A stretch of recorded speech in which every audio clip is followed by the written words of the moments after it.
And want to go now to the Senate Majority Leader Mitch McConnell, who is speaking. In the Senate. This will be the most important vote I've ever cast. President Trump claims the election was stolen. The assertions range from specific local allegations to constitutional arguments to sweeping conspiracy theories. I supported the president's right to use the legal system. Dozens of lawsuits received hearings in courtrooms all across our country. But over and over, the courts rejected these claims, including all-star judges whom the president himself has nominated. Every election, we know, features some illegality and irregularity, and of course, that's unacceptable.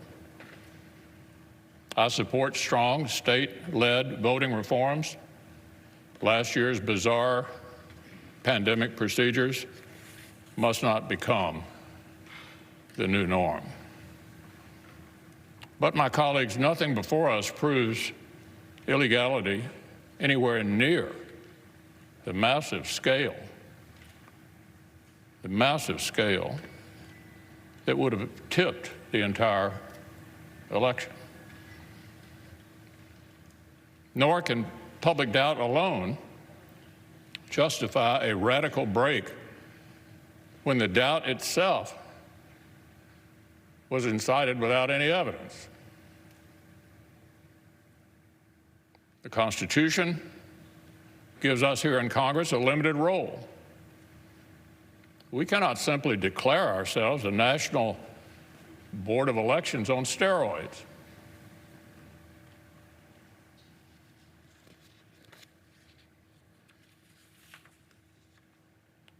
The voters, the courts, and the states have all spoken.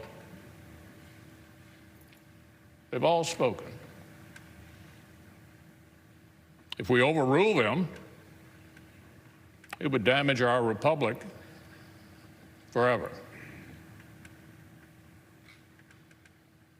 This election actually was not unusually close. Just in recent history, 1976, 2000, and 2004 were all closer than this one. The Electoral College margin is almost identical to what it was in 2016. If this election were overturned by mere allegations from the losing side, our democracy would enter a death spiral. We'd never see the whole nation accept an election again. Every 4 years would be a scramble for power at any cost. The Electoral College, which most of us on this side have been defending for years, would cease to exist, leaving many of our states with no real say at all in choosing a president. The effects would go even beyond the elections themselves. Self-government, my colleagues, requires a shared commitment to the truth and a shared respect for the ground rules of our system. We cannot keep drifting apart into two separate tribes with a separate set of facts and separate realities, with nothing in common except our hostility towards each other and mistrust for the few national institutions that we all still share. Every time, in the last 30 years, that Democrats have lost a presidential race, they've tried a challenge just like this.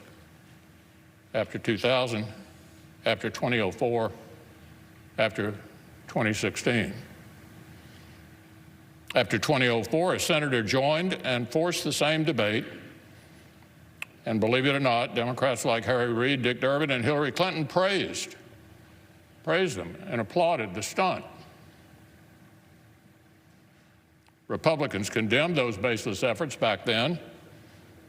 And we just spent 4 years condemning Democrats' shameful attacks on the validity of President Trump's own election. So look, there can be no double standard. The media that is outraged today spent 4 years aiding and abetting Democrats' attacks on our institutions after they lost. But we must not imitate and escalate what we repudiate. Our duty is to govern for the public good. The United States Senate has a higher calling than an endless spiral of partisan vengeance. Congress will either override the voters, overrule them, the voters, the states, and the courts for the first time ever, or honor the people's decision. We'll either guarantee Democrats' delegitimizing efforts after 2016 become a permanent new routine for both sides, or declare that our nation deserves a lot better than this. We'll either hasten down a poisonous path where only the winners of election actually accept the results, or show we can still muster the patriotic courage that our forebears showed not only in victory but in defeat. The framers built the Senate to stop short-term passions from boiling over and melting the foundations of our republic. So I believe protecting our constitutional order requires respecting the limits of our own power. It would be unfair and wrong to disenfranchise American voters and overrule the courts and the states on this extraordinarily thin basis. And I will not pretend such a vote would be a harmless protest gesture while relying on others to do the right thing.